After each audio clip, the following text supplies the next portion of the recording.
Promil atau program hamil adalah upaya yang dilakukan pasangan suami istri agar bisa cepat hamil. Promil alami merupakan proses pembuahan yang terjadi secara alami tanpa bantuan obat-obatan secara medis. Bagaimana bisa sukses promil secara alami? Dok, malam ini kita beda nih, topiknya sukses promil alami. Biasanya kita bahas tentang insem, bayi tabung, tapi sekarang kita mau bahas sukses promil alami. Nah, Dok, sebelum kita bahas yang promil alaminya, boleh Dok jelaskan lagi nih, mungkin ada yang baru-baru nih, pasangan-pasangan suami istri baru, ayah bunda yang belum tahu ada apa saja sih Dok program hamil itu Dok, jenis-jenisnya. Silakan Dok. Ya, sebenarnya program hamil itu dibagi jadi 3 bagian besar sih. Yang satu alami itu termasuk senggama terjadwal, gitu kita masukin ke dalam alami gitu ya. Kemudian ada juga inseminasi dan bayi tabung. Nah, inseminasi dan bayi tabung ini atau IVF itu tergabung dalam satu metode yang dikenal dengan teknologi reproduksi berbantu atau TRB. Gitu. Oke, jadi kalau yang senggama terjadwal sebenarnya masih masuk ke yang promil alami ya Dok? Ya, promil yang alami. Oke, jadi sahabat-sahabat Nutrimax, ini nih kita sekarang mau bahas nih yang promil alaminya. Ya, ini udah banyak banget yang komen, ada yang udah 10 tahun ya kan. Nah, semangat dulu, kita bakal bahas lebih dalam lagi ya. Nah, untuk promil Dok, sebenarnya kapan sih sebaiknya dilakukan Dok? Ya, sebenarnya promil itu sebaiknya dilakukan sejak 1 tahun setelah berhubungan intim ya, secara teratur 2-3 kali 1 minggu tanpa kontrasepsi, tapi tidak juga berhasil hamil ya. Nah, pasangan usia subur yang di bawah usia 35 tahun sebaiknya segera langsung ke dokter dokter infertilitas seperti di Bocah Indonesia gitu ya. Tapi kalau di atas 35, antara 35 sampai 40 tahun, nggak usah tunggu 1 tahun, 6 bulan aja sebaiknya sudah langsung cari pertolongan. Kenapa? Karena di atas 35 tahun itu angka keberhasilan kehamilan juga semakin menurun tuh. Nah, untuk yang di atas 40 tahun, hari ini menikah, besok langsung cari deh dokter infertilitas ya. Karena akan semakin menurun lagi. Jadi kalau di atas 35 tahun itu sudah tinggal kesempatan sekitar 30%-an gitu ya. Di atas 40 tahun bisa tinggal 5%. Di atas 42 tahun tinggal 2-3% gitu. Jadi harus semakin cepat. Ya. Cepat, iya. Ya, kalau ngomongin jodoh kan Dok ya, namanya jodoh di tangan Tuhan. Terus udah disertain usaha juga belum ketemu jodohnya kan kita nggak tahu. Mungkin ada sahabat-sahabat Nutrimax yang memang nikahnya nih udah di atas 40, tapi jangan patah semangat dulu tadi tuh. Begitu menikah boleh langsung ya Dok ya? Langsung, jangan tunggu 1 tahun, kelamaan Pak.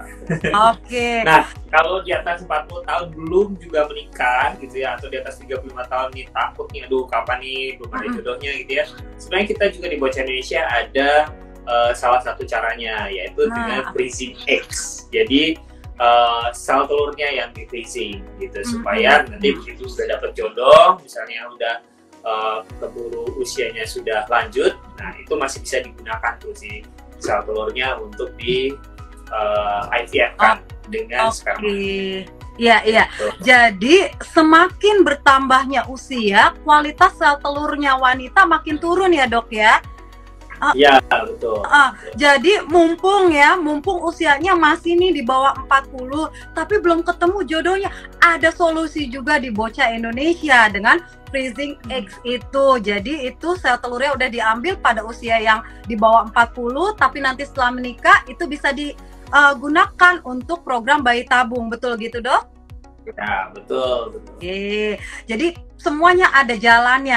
Nah, ini menarik nih, yang usia di bawah 35 setelah berhubungan secara rutin, nggak pakai kontrasepsi, nah itu setelah 12 bulan ya, 1 tahun berhubungan rutin, itu langsung temuin tuh dokter obgyn dan androlog. Tapi kalau di atas 35 itu 6 bulan udah langsung, di atas 40 langsung. Nah itu tadi karena si sel telur ya, usia mempengaruhi kesuburan. Nah Dok, kan ada juga gini dok, bukannya nunggu-nunggu waktunya. Tadi kita udah paham nih, di bawah 35 itu 1 tahun, terus di atas 35 6 bulan, di atas 40 harus segera. Tapi mungkin terkait ke biaya nih dok. Nah, jadi ada nggak dok faktor-faktor yang perlu banget diperhatikan untuk meningkatkan peluang kehamilan secara alami dok, melalui promil alami? Kira-kira apa aja dok? Ya, sebenarnya ini ya, kalau kita usia semakin tua, ya kalau misalnya kita mau promil dengan TRB, itu dosis yang digunakan itu akan semakin tinggi, sementara angka keberhasilan semakin turun. Jadi sebaiknya sih memang cepat-cepat ya. Nah kalau untuk promil alami, ya ada beberapa hal sih yang sebenarnya harus dilakukan. Yang pertama ya kita harus menjaga pola hidup sehat, pola makan sehat, perbanyak antioksidan, ya itu sangat baik untuk mendukung kesuburan dan memelihara kesuburan yang ada. Nah, kalau misalnya ada penyakit-penyakit tertentu seperti endometriosis ya, atau misalnya ada penyakit radang panggul, hidrosalping dan lain sebagainya, itu harus segera ditangani, jangan tunggu. Ya, jangan tunggu. Nah, untuk promil alami ini agak tricky. Kenapa? Karena angka keberhasilan promil alami setiap siklusnya hanya sekitar 4-5% aja. Nah, berbeda dengan inseminasi yang sekitar 10-15% atau bayi tabung yang 30 bahkan bisa sampai 50% gitu ya. Tergantung usia. Usia lebih muda bahkan mungkin bisa lebih tinggi dari 50%, mungkin bisa mencapai 60%-an. Nah, untuk itu, untuk yang promil alami, karena angka keberhasilan cukup rendah ya, sekitar 4-5%, saya sarankan lebih baik jangan menunggu. Ya, jangan menunggu. Biasanya kadang-kadang ada yang masalah tertentu seperti endometriosis, berobatnya nggak ke dokter. Berobatnya misalnya cari pengobatan alternatif. Itu juga membunuh waktu dan membutuhkan waktu. Jadi bukan cuma membutuhkan waktu, membunuh waktu juga. Ya, waktu yang diperlukan sehingga kesuburan juga ikut turun. Semakin tinggi derajat endometriosis, maka akan semakin turun derajatnya. Jadi begitu menikah, sesuai dengan pakem-pakem tadi yang sudah saya jelaskan sebelumnya, yang 1 tahun, 6 bulan, dan segera lakukan saja ya. Dan biasanya yang dilakukan pemeriksaan itu bukan lagi ladies first harusnya. Jadi seharusnya gentleman's first. Jadi di kesuburan ini yang harus diterapkan adalah gentleman's first ya, di mana yang dicek pertama kali adalah sperma. Jangan sampai perempuan-perempuannya terus yang dicek, udah habis waktu ternyata permasalahannya adalah di sperma ya, karena tetap it takes two to tango. Iya. Nah, tapi dok tadi ngomongin biaya, kalau promil alami kan tentunya lebih ekonomis dok dibanding dengan yang teknologi reproduksi berbantu. Nah, ini mungkin banyak yang salah tadi ya dok ya. Kalau promil alami itu malah ke alternatif dan yang lain-lain. Nah, bukan berarti promil alami ini tidak melakukan pemeriksaan kesuburan ya dok ya. Harus tetap tadi bahkan gentleman first, suami. Nah ini kita juga udah pernah ngomongin kalau ngajak suami itu susah banget nih. Tadi pemeriksaan spermanya. Nah selain pemeriksaan sperma untuk suami, kalau yang bundanya dok, wanitanya itu pemeriksaan apa dok? Untuk yang basicnya nih, untuk promil alami. Nah ini yang harus paradigma yang harus dirubah di masyarakat ya. Jadi sebenarnya untuk menentukan metode promil yang tepat untuk pasangan usia subur itu dimulainya justru dari sperma. Ya, itu satu. Paradigma kedua, biasanya para suami ini suka takut kalau ada sesuatu, misalnya spermanya bermasalah, kesannya tidak jantan, gitu ya. Itu adalah paradigma yang salah. Semakin lama kita membiarkan kerusakan pada sperma, terutama pada testis, maka sperma akan semakin buruk. Jadi sebaiknya lakukan pemeriksaan secepat mungkin supaya bisa dilakukan terapi secepat mungkin sehingga mencegah terjadinya kerusakan lebih lanjut, misalnya dari testis, pabriknya sperma ya, gitu ya. Misalnya contohnya pada kasus-kasus seperti varikokel, di mana pembuluh darah di sekitar testis itu membesar dan merusak testis itu sendiri karena suhunya jadi tinggi, gitu ya. Nah itu juga harus segera dilakukan operasi gitu, untuk mencegah jangan sampai terjadi kerusakan lebih lanjut pada testis. Hal-hal seperti ini sebenarnya memang harusnya dicek dari sperma dulu. Itu paradigmanya. Jadi dua paradigma ini harus diperbaiki di masyarakat ya. Nah, kemudian baru kita melanjutkan ke pemeriksaan pada wanita.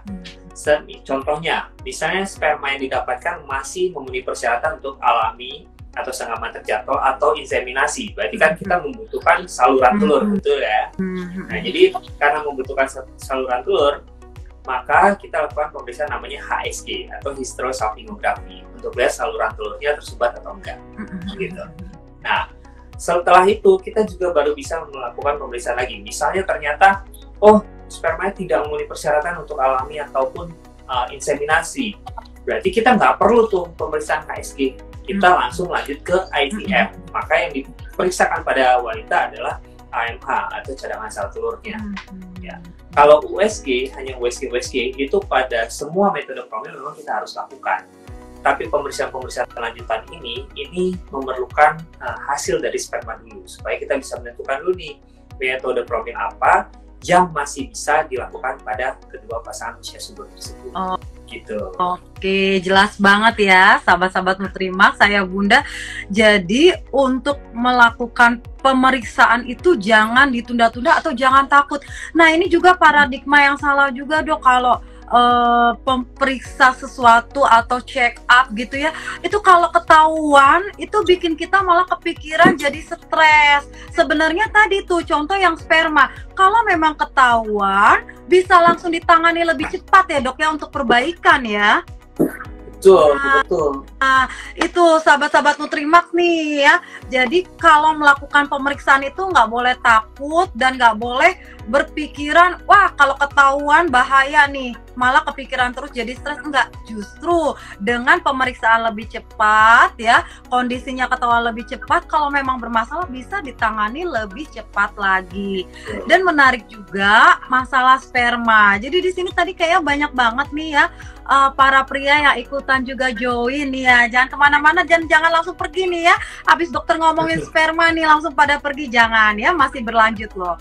Ya, jadi itu bisa jadi parameter untuk menentukan program hamil apa nih. Kalau spermanya memang bagus, masih bisa promil alami, nggak mungkin dong dokternya nyaranin insem atau bayi tabung ya, Dok ya?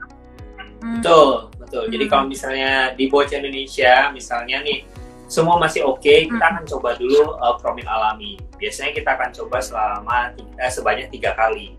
Nah, kalau 3 kali tidak berhasil, baru kita naik ke next step, misalnya inseminasi. Inseminasi pun akan kita lakukan sebanyak 3 kali. 3 kali tidak berhasil, baru kita naik ke bayi tabung. Nah, ada di infertilitas itu yang dikenal dengan unexplained infertility. Kita udah cari semua penyebab infertilitasnya, tapi tidak satupun kita temukan. Jadi ada unexplained, jadi kita belum tahu nih penyebabnya apa ya. Itu jadi tidak membutuhkan terapi, biasanya kita langsung lanjut ke tabung, karena memang unexplained infertility ini sangat merendahkan angka keberhasilan dari alami maupun inseminasi. Gitu. Oke, nah Dok, kan ini promil alami tadi dokter juga udah sempat bilang nih, malah ke alternatif. Terus banyak juga, Dok, saran-saran suruh konsumsi kurma muda, buah zuriat. Iklannya juga kenceng-kenceng banget, Dok. Nah, ini benar nggak sih, Dok, sebenarnya bisa meningkatkan peluang hamil secara alami? Nah, sebenarnya buah kurma maupun buah zuriat